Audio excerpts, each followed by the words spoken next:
আলাইকুম, কেমন আছেন সবাই? আশা করছি ভালো আছেন। আমি আলহামদুলিল্লাহ আপনাদের দোয়া আল্লাহর রহমতে ভালো আছি। আমি সুরাইয়া বলছি, সুরাইয়াস ডেইলি কুকিং থেকে। সবাইকে স্বাগতম। আমি আরেকটি নতুন ব্লগ নিয়ে আপনাদের মাঝে চলে এসেছি। আশা করছি আপনাদের কাছে ভালো লাগবে। আর ভালো লেগে থাকলে বরাবরের মতো অবশ্যই আমার চ্যানেলটিতে একটি লাইক দিয়ে দিবেন, চাইলে সাবস্ক্রাইব করে আমার পাশে থাকবেন। তো চলুন ব্লগটি শুরু করা যাক। তো আজকে আমার ছেলেকে নিয়ে একটু হসপিটালে যাব, যে হসপিটালে ওর অপারেশন হয়েছে সেই হসপিটালে আজকে ওর ভিজিট। তো খুব সকাল সকাল বের হয়ে গিয়েছি, যেহেতু 9টার ভেতরে হসপিটালে থাকতে হবে। ওর ভিজিট আওয়ার হচ্ছে সকাল 9টায়। তো 9টাতে থাকতে হবে, যেহেতু একটু মোটামুটি দূর, তো আমাদের একটু আগে আগেই বের হতে হয়েছে। তো ঘুম থেকে উঠেই রেডি হয়ে বের হয়ে গিয়েছি, ব্রেকফাস্ট না সেরেই। তো চিন্তা করলাম ওর ভিজিটটা শেষ হলে তারপরে আমরা ওখান থেকেই যে কোনো একটা বারে বা যে কোনো একটা রেস্টুরেন্টে আমরা ব্রেকফাস্টটা সেরে নেব। তো যাই হোক, তো চলে আসছি, তারপরে ওর ভিজিটটা শেষ করেছি। তো আলহামদুলিল্লাহ সব কিছু ঠিকঠাকই আছে। তো অপারেশনের পরেই এই ভিজিটের অ্যাপয়েন্টমেন্টটা দিয়েছিল। তো কন্ট্রোল করে ডাক্তার বলল সব কিছু আলহামদুলিল্লাহ ঠিকঠাক মতোই আছে। ভিজিট শেষ হওয়ার পরেই আমরা ব্রেকফাস্টটা করে নিচ্ছি। তো হসপিটালের ভিতরেই একটা বার আছে, ওখানে ক্রোসান্ট আর কফি খেয়ে নিচ্ছি। তো খেয়েই আমরা ওখান থেকে বের হয়ে যাব। তো সকাল 9টায় যেহেতু ভিজিট আওয়ার ছিল, তো জাস্ট 9টায় ওকে ভিজিটটা করা হয়েছে। তো ওখান থেকে ব্রেকফাস্ট করে আমাদের বের হতে হতে প্রায় 10:30 বেজে গিয়েছে। তো বাসায় গিয়ে রান্নাও করতে হবে, সেই টেনশনটাও ছিল, রান্না করতে হবে। তো আবার টুকিটাকি বাজারও করতে হবে। তো যাওয়ার পথে আমার হাজব্যান্ডকে বলছিলাম চলো একটু আলদি হয়ে যাই। আর আলদিতে যেতে আমার কাছে ভালো লাগে, যেহেতু এটা সুপার মার্কেট। তো সুপার মার্কেটের পাশাপাশি এখানে অনেক কিছু ঘরের জিনিসপত্র পাওয়া যায়, যেগুলো হচ্ছে হাঁড়ি পাতিল, বিভিন্ন ব্লেন্ডার মেশিন, অনেক কিছুই পাওয়া যায়। তো সেগুলোর কারণেই আমার মূলত আসা। তো এক এক সময় এক এক জিনিস উঠায়, তো অনেক কিছু উঠায়, আমার কাছে দেখতে ভালো লাগে। তো যার কারণে আলদিতে আসলাম। তো চিন্তা করলাম অনেক দিন হয়েছে আসা হয় না, যাওয়ার পথে যেহেতু আলদিটা পড়েছে, তো আলদিটা হয়েই যায়, আর টুকিটাকি কিছু বাজার করে যাই। এই তো তো এসে দেখলাম প্রয়োজনীয় তেমন কিছু নেই। তো একটা জিনিস খুব ভালো পেয়ে গিয়েছি, স্যান্ডউইচ মেশিনটা। তো আমার একটা স্যান্ডউইচ মেশিন আছে, ওটাতে 4টা স্যান্ডউইচ একসাথে দেয়া যায়। তো এই 4টা স্যান্ডউইচ মেশিন 4টা একসাথে দেওয়ার সেটা আমি কোনো মার্কেটেই আসলে আর খুঁজে পাচ্ছিলাম না। তো আমার কাছে 4টাটাই খুবই ভালো লাগে, যেটা 4টা একসাথে খুব তাড়াতাড়ি হয়ে যায়। বেশি মেহমান আসলে 4টা একসাথে দিলে খুব দ্রুত স্যান্ডউইচ হয়ে যায়। তো দেখলাম আলদিতে উঠেছে, তো এটা একটা পিসই ছিল, তো আমি সাথে সাথে নিয়ে নিয়েছি। আর এখানে কিছু চামচ ছিল, মেজারমেন্ট কাপ ছিল, তো অনেক কিছু টুকিটাকি ছিল যেগুলো আমার প্রয়োজন নেই। তো শুধু আপনাদের সাথে একটু ভিডিও করেই দেখাচ্ছিলাম। তো আমি শুধু স্যান্ডউইচ মেশিনটাই নিয়ে নিয়েছি। এখানে দেখলাম ওয়েফারের মেশিনও আছে। তো অনেক ধরনের ব্লেন্ডার মেশিন, অনেক কিছু উঠিয়েছে। তো এক এক সময় এক এক জিনিস উঠায়। আর এই আলদির কোয়ালিটির জিনিসপত্রের কোয়ালিটিগুলো খুবই ভালো, অনেক দিন টিকে, খুব টেকসই জিনিস। তো মাঝে মধ্যে আমি এটা সেটা নিই এখান থেকে, যখন যেটা আমার প্রয়োজন হয়, যদি মন মতো পেয়ে যাই তাহলে নিয়ে নেই। আর এই তো আম উঠিয়েছে, দেখলাম আমগুলো ভালোই ছিল। তো এখন আর আম নেইনি, যেহেতু আমাদের দেশীয় আমের সিজন এখন।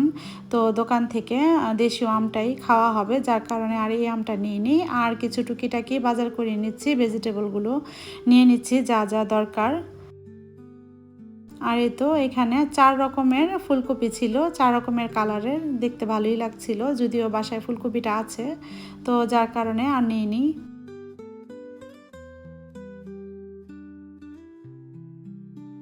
অনেক কিছু পাওয়া যায়, ঘরের পাপোশ থেকে শুরু করে বিছানার চাদর, তারপরে হাঁড়ি পাতিল, অনেক কিছু উঠায়। প্রতিবারই এক এক সময় এক এক রকম জিনিসপত্র উঠায়, যখন যার যেটা প্রয়োজন মন মতো নিয়ে নেয়। তো দামটাও মোটামুটি রিজনেবলের ভেতরেই, অত বেশি দাম না, তবে জিনিসটা খুবই ভালো, জিনিসগুলো কোয়ালিটি ভালো।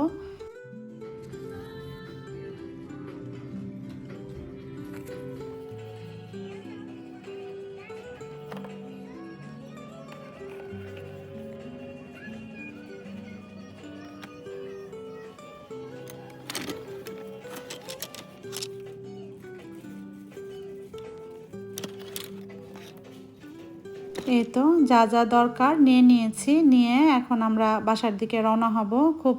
বাসায় গিয়ে খুবই দৌড়ের উপরে থাকতে হবে, যেহেতু রান্নাবান্না করব। তো টুকিটাকি রান্নাবান্না করা আছে, আর কিছু করা লাগবে। তো এই যে ইতালিয়ান লাউ এনেছে আমার হাজব্যান্ড, 2 দিন হয়ে গিয়েছে নিয়ে এসেছে। তো রান্না করব বলে করা হচ্ছে না। আর লাউগুলো এত কচি ছিল, এই কচি অবস্থায় যদি আমি রান্না না করি পরে খেতে ভালো লাগবে না। তো এই ইতালিয়ান লাউগুলি আজকে রান্না করব। এক একটা লাউ অনেক বড় বড় ছিল। তো আমার হাজব্যান্ড যখন কিনে নিয়ে এসেছে তখন লাউগুলো মাঝখান থেকে কেটে নিয়ে এসেছে, নয়তো বা শপিং ব্যাগে ঢুকানো যায় না।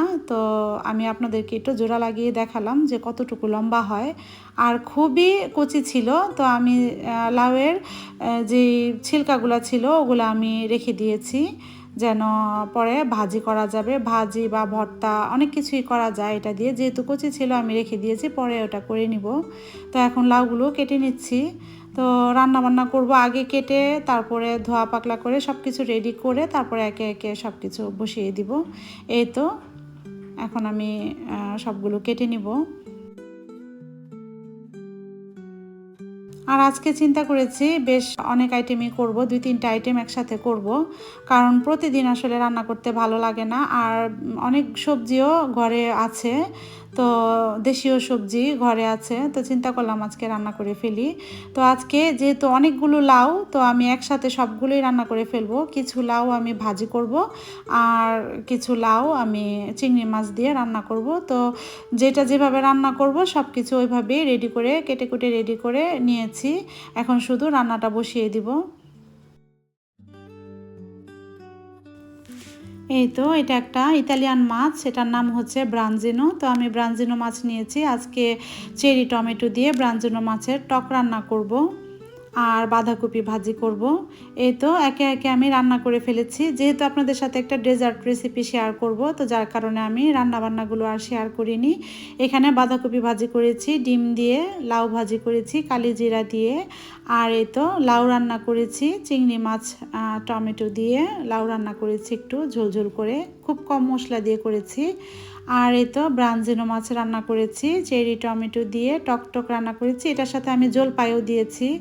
তো এগুলো আমি শর্ট ভিডিও করা হয়েছে, তো আপনাদের সাথে একে একে ভিডিওগুলো শেয়ার করে নিব।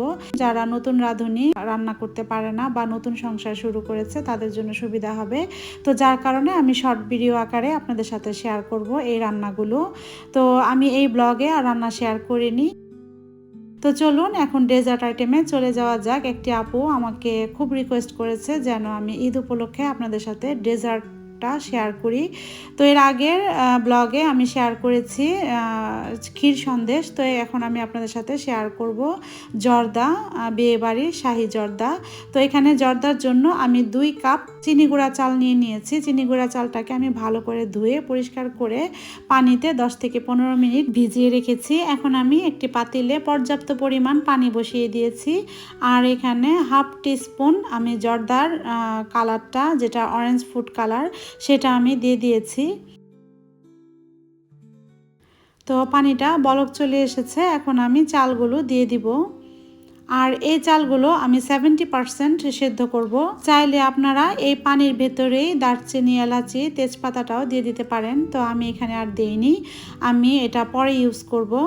এই তো এখন আমার চালটা 70% সেদ্ধ হয়ে গিয়েছে। এই তো আপনারা হাতে একটু টিপ দিয়ে দেখবেন, যখন নাকি ভেতরে একটু শক্ত শক্ত থাকবে তখনই ভাববেন এটা 70% সেদ্ধ হয়ে গিয়েছে। তো সাথে সাথে নামিয়ে ফেলতে হবে, নামিয়ে তারপরে ছড়ানো একটা ঝুড়িতে ছড়িয়ে রাখতে হবে, যেন চালটা ভাপে বেশি সিদ্ধ না হয়ে যায়। তো এখানে আমি কিছু ফ্রুটস নিয়েছি, যেটা ক্যানের ভিতরে শিরাতে ভেজানো থাকে। তো ফ্রুটসটা হচ্ছে আমি আনারসটা নিয়েছি, এখানে আনারসটা আমি ছোটো ছোটো করে কেটে নিয়েছি। আর এদিকে আমি কড়াই বসিয়ে দিয়েছি, কড়াইতে আমি 1.5 কাপ চিনি দিয়ে দিয়েছি, আর হাফ কাপ পানি দিয়ে দিয়েছি, আর হচ্ছে 1/3 কাপ পরিমাণ আমি বাটার দিয়ে দিয়েছি, আপনারা ঘিটাও দিতে পারেন। তো এখানে দারচিনি, এলাচি, তেজপাতা আর কিছু লং দিয়ে দিয়েছি, আর অরেঞ্জ জুস দিয়েছি আমি 1/3 কাপ পরিমাণ দিয়ে, তারপর আমি কিছুক্ষণ জাল করব, চিনিটা গলে যাওয়া পর্যন্ত আমি এটাকে জাল করব।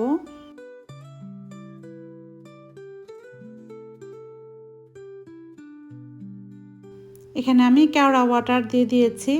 1 টিস্পুন পরিমাণ দিয়ে যখন এটা পুরোটুকু বলক এসে পড়বে তখনই আমি যে জর্দার চালটা আমি সেদ্ধ করে রেখেছি সেটা আমি দিয়ে দিব। দিয়ে কিছুক্ষণ নাড়াচাড়া করব। নাড়াচাড়া করে এখন এটা বলক চলে আসবে। তো বলক চলে আসলে আমি চুলার আঁচটা একদম লো হিটে রেখে আমি 10 থেকে 15 মিনিট রেখে দিব। এই তো দেখুন বলক চলে এসেছে।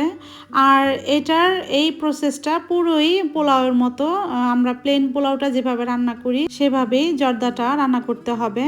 তো এখন আমি চুলার আঁচটা কমিয়ে তারপর ঢেকে দিয়েছি। আর ঢাকনাতে কোনো ছিদ্র থাকলে ছিদ্রটা বন্ধ করে দিতে হবে। তো বন্ধ করার পরে আমি 2 থেকে 3 মিনিট রেখে দিয়েছি। রেখে দেওয়ার পরে আমি যে ফ্রুটসটা নিয়েছি ক্যানের, আমি যে আনারসটা ছোট ছোট করে কেটে নিয়েছি সেটাই আমি দিয়ে দিয়েছি। দিয়ে এখন আমি আরও কিছুক্ষণ নাড়াচাড়া করে উল্টিয়ে পাল্টিয়ে তারপরে আমি ঢেকে দিব।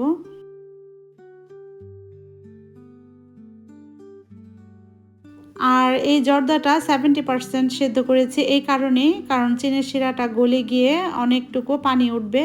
তো যার কারণে ওই পানিটাতেই যে জর্দার চালটা পুরোপুরি সিদ্ধ হবে, তো পারফেক্ট একটা জর্দা তৈরি হয়ে যাবে। এই তো দেখুন খুব ঝরঝরে খুব সুন্দর একটা জর্দা তৈরি হয়ে গিয়েছে। আর এটা পুরোপুরি এখন পারফেক্টভাবে সিদ্ধ হয়ে গিয়েছে। এখন এটাতে চাইলে আপনারা বাদাম বা ড্রাই ফ্রুটস যা যা দেওয়ার দরকার আপনারা সব কিছুই এটাতে দিয়ে দিতে পারবেন। তো আমি এখন আর কিছু দেইনি, যেহেতু আমি উপর দিয়ে ডেকোরেশন করব, তো উপর দিয়েই আমি সব কিছু দিয়ে সুন্দর করে ডেকোরেশন করে নিব। এই তো এখানে আমি কিশমিশ আর কিছু ড্রাই ফ্রুটস নিয়েছি, নিয়ে আমি ডেকোরেশনের জন্য সুন্দর করে সাজিয়ে দিচ্ছি। আর আপনাদের সাথে আমি বেবি সুইটসগুলো আমি রেসিপি শেয়ার করেছি, তো সেই বেবি সুইটসগুলো দিয়ে উপর দিয়ে সুন্দর করে সাজিয়ে নিচ্ছি।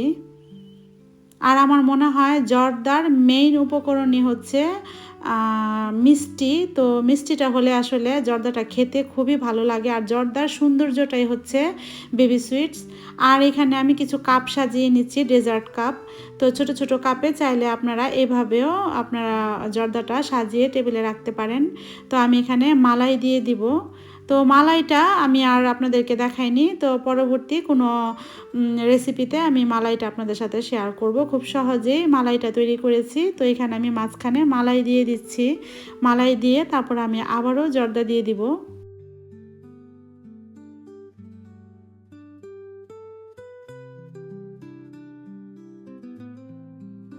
আমি তো এই মালাই জর্দাটা কাপে সাজিয়ে নিচ্ছি, ছোট ছোট ডেজার্ট কাপে, এতে করে মেহমানদের খেতে সুবিধা হবে। চাইলে আপনারা বড় যে ঝাড়ে আমি জর্দা রেখেছি সেই বড় ঝাড়ের ভেতরেও আপনারা মালাইটা দিয়ে সার্ভ করতে পারেন। তো এই তো দেখুন কত সুন্দর লাগছে ডেজার্ট কাপগুলো। তো এখন আমি উপরে একটা করে মিষ্টি দিয়ে দিব।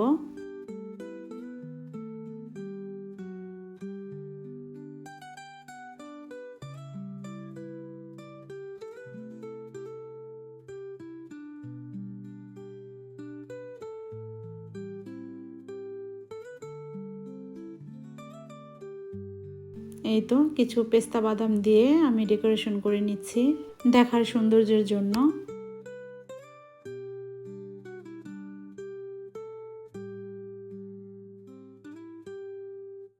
এই তো দেখুন কতটা সুন্দর লাগছে কাপগুলো দেখতে।